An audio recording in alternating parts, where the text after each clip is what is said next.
This is the Formula One drivers' grid for 2023. This is 2022, 2021, all the way back to 2010. Do you know what's missing in these pictures? Women drivers. If you want to see a woman driver on the grid, you must go all the way back to 1976. Lella Lombardi started the Austrian Grand Prix that year. In fact, she remains the most successful woman driver in Formula One. Her career points: 0.5. In comparison, Lewis Hamilton, regarded by many as the greatest Formula One driver, has almost 5,000 points.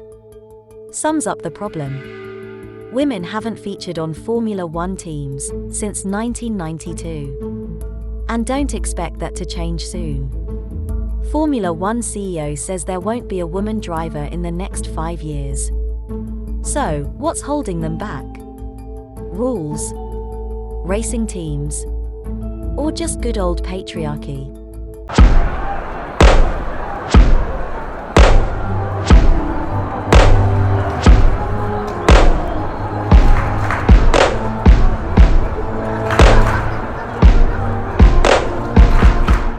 Women and men don't compete together in most sports.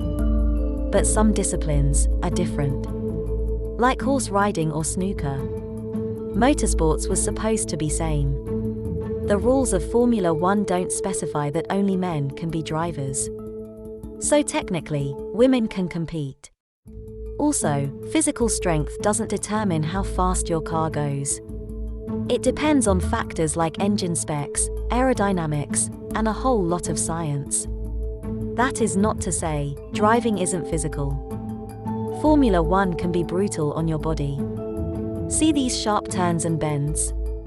Imagine turning them at 200 km/h. The G-force could pull you apart. Drivers can lose around 2 or 3 kilograms per race. Maybe even more, in races like Singapore or China. Is that why women don't make it to Formula One? Not really. Meet Michelle Gatting. She's a Danish race car driver. In her karting days, she used to beat this guy, Kevin Magnussen. Magnussen is currently on the Formula One grid, racing for Haas. And Gatting? She's racing in the European Le Mans series. Impressive, but not Formula One level.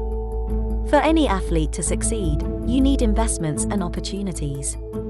Both are missing for women drivers. If you want to drive in motorsports, you need a super license. Just 1.5% of those licenses are with women. Simply put, men have monopolized it. Women were mostly relegated to this, wearing skimpy clothes and being grid girls. It was only after the Me Too movement that this horrendous practice was ended. The fact is, Formula One is hierarchical. You begin with karting, then go on to other single-seater events, like Formula 3 or Formula 2. If there are fewer women in karting, there will be fewer women in Formula One. It's a simple matter of opportunity. There are less women at the bottom of the pyramid, hence even less as you reach the top. Some of it can be written down to social norms. You may take out your son for karting, but do you take out your daughter? These seemingly minor problems create structural inequality. Sponsors and racing companies must also take the blame. It takes around $7 million to break into elite motorsports. Most people can't afford that. Which is why racing companies have youth and talent programs. Red Bull Racing runs a successful one. Some of their picks, like Sebastian Vettel and Max Verstappen, have become world champions. But how many women does Red Bull's program have? The answer is 0. Unless these companies invest in women drivers, it's impossible to put a woman on the grid. Compared to present day, the last century was more diverse.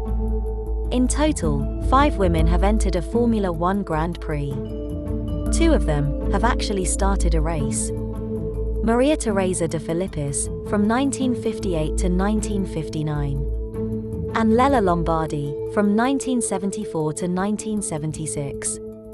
Today, there is one female test driver in the paddock. Jamie Chadwick, for Williams Racing Team. She is often considered a generational talent. She won the women-only W Series 3 consecutive times.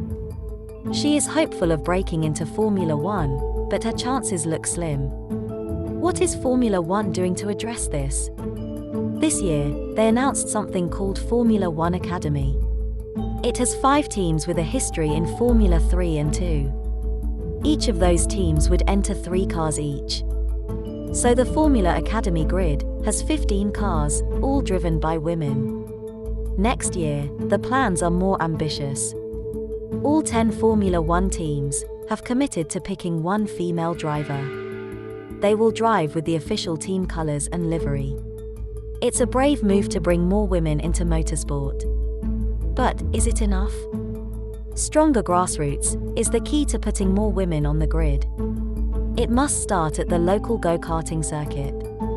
Or maybe at school. Young girls need to be given the opportunity to succeed.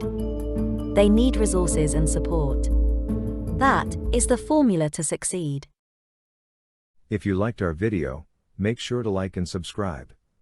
Stay tuned to our channel for more on geopolitics and finance.